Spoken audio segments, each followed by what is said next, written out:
Finally, Shiba Kalungi akomyewo mu ggwanga erya Uganda oluvannyuma lw'ebbanga eddene. Actually yagenda mu December. Subira yali December. Yali November, December. Yali around there. Either naye nga nzijukira nga December. N'agenda e Canada gye yali ayagala okubeera ng'azaalira omwana we. Erinnya yatuwaako limu lya Amir, era nga yamukolera page. Nickname ya Amir bamuyita Bad. My Bad, amuyita My Bad, ekinyonyi kyange. So n'agenda n'azaala. We yava e Canada waliwo waali yagenda oba yali mu states z'e Canada neera simanyi. Then n'amaani waliwo walala gye yagenda nanti olwo mbala nnyonyi teyatubuliranga wa gy'aba agenze.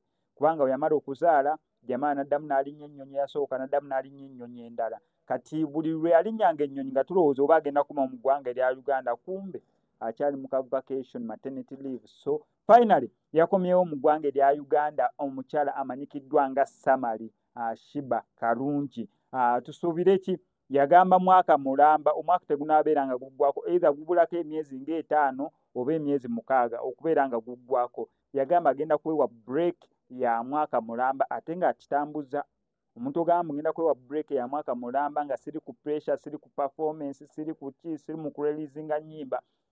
Nze kye yanswazizaamu kiri kimu, kuba nali nsuubira nti ya recordinga dde ennyimba nga nsuubira nti music video yamala dde okubeera nga azishootinga. Kati nga nze mu mentality yange ndowooza tiwanaabeera maternity leave nga dyabeera atusulirayo akayimba kamu nga tuwulirizaako kwako nga atusulirayo akala nga maama leave ya respecting tareleasinzeeyo kayimba nakamu sofa ate naakubeera nga releasinga wadde audio omubibibi sofa. Kyasobola okubeera ng'akoze mu maternity leave ye kubeera ng'apostinga obulango. Yes, abamuwadde obulango obupostinga bwa bupostinze kubanga bo tebwetaaga energy, tebwetaaga ki, tebwetaaga ezo poster baana oba just kolayo ka mention, ebyo byabikoze.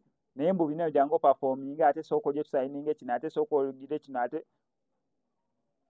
Naye nga n'oluyimba la recordingayo, by the way ya recordingayo oluyimba ng'ali n'omwana we oba neera kyemmanyi yali Canada, ya recordingayo ku oluyimba. Kati kyemmanyi zezimu ku package yazo zajja okutuwa oba zaatuleetedde ng'akomyewo mu ggwanga erya Uganda. Wano mu ggwanga erya Uganda bulijjo mbimuwa olugambo lwonna olwetaagisa. Namugambye waliwo amasandugu family abo bo tebakola era, w'otemya oba okoze era. Ekyo yazza akimanyi kye kyakyamisinze. Entalo za Alien Skin esinga azimisinze kye kyakyamisinze. Je n'omuhoozi mumisinze naye kyemanyi buli gyamulaba kye kyakyamisinze. Music industry ezzeemu ani awo Shiba waatabadde.